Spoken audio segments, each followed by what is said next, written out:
বন্ধুরা, রমজানুল মোবারক। আজ প্রথম রমজান, 2রা মার্চ, রবিবার 2025, 17ই ফাল্গুন। জানাচ্ছি পত্রিকাগুলোর প্রধান প্রধান শিরোনাম। সর্বপ্রথম ইত্তেফাক মেইন হেডিং করছে, দুই উপদেষ্টাকে পদত্যাগের আহ্বান নূরের। নেক্সট প্রথম আলোর মেইন হেডিং, আজ জাতীয় ভোটার দিবস, ভোটাধিকার প্রতিষ্ঠাই প্রধান চ্যালেঞ্জ। নেক্সট যুগান্তরের মেইন হেডিং, ঘুষ ওপেন সিক্রেট। এরপর জনকণ্ঠের মেইন হেডিং, হালনাগাদ ভোটার তালিকা আজ প্রকাশ করবে ইচ্ছি।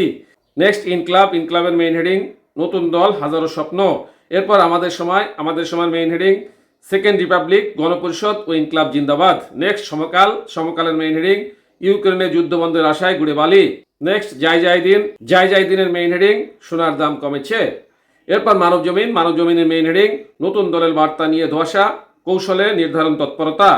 নেক্সট কালের কণ্ঠের মেইন হেডিং, জাতীয় রিপাবলিক পার্টির সেকেন্ড রিপাবলিক নিয়ে নানা প্রশ্ন। এরপর বিবিসি বাংলার মেইন হেডিং, ট্রাম্প জেলেনস্কির বাক বিতণ্ডার পর ইউক্রেনের ভবিষ্যৎ কি। নেক্সট আরটিভি নিউজের মেইন হেডিং, টঙ্গীতে যৌথ বাহিনীর অভিযানে গ্রেপ্তার 60, মাদক সহ দেশীয় অস্ত্র উদ্ধার। এই ছিল পত্রিকাগুলোর প্রধান প্রধান শিরোনাম। চলুন যে কোনো একটি সংবাদের বিশ্লেষণে। দর্শক মন্ডলী, আমরা সকলে কম বেশি অবগত ঢাকা টঙ্গী, যেখানে বিশ্ব ইজতেমা হয়। এই বিশ্ব ইজতেমা মাঠের পাশে খুব বড় ধরনের একটা বস্তি আছে। এই বস্তিতে গতকাল যৌথ বাহিনীর অভিযান পরিচালিত হয়। এখানে 60 জন গ্রেপ্তার হয়। এ ব্যাপারে আরটিভি নিউজ একটা প্রতিবেদন করছে, যেটা আমি আপনাদেরকে মেইন হেডিংয়ে জানিয়েছিলাম। চলে যাচ্ছি সেখানে। টঙ্গীতে যৌথ বাহিনীর অভিযানে গ্রেপ্তার 60, মাদক সহ দেশীয় অস্ত্র উদ্ধার। ঘটনার বিবরণী প্রকাশ শনিবার 1 মার্চ সন্ধ্যা 6টা থেকে রাত 9টা পর্যন্ত প্রায় 3 ঘণ্টাব্যাপী এই অভিযানে অংশ নেন সেনাবাহিনী, র্যাব, বিজিপি ও পুলিশের বিপুল সংখ্যক সদস্য।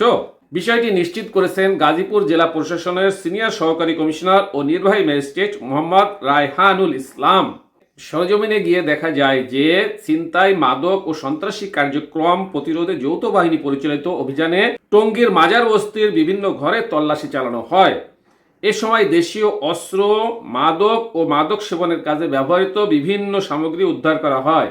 বিভিন্ন অপরাধে জড়িত অর্ধশতাধিক অপরাধীকে গ্রেপ্তার করা হয়।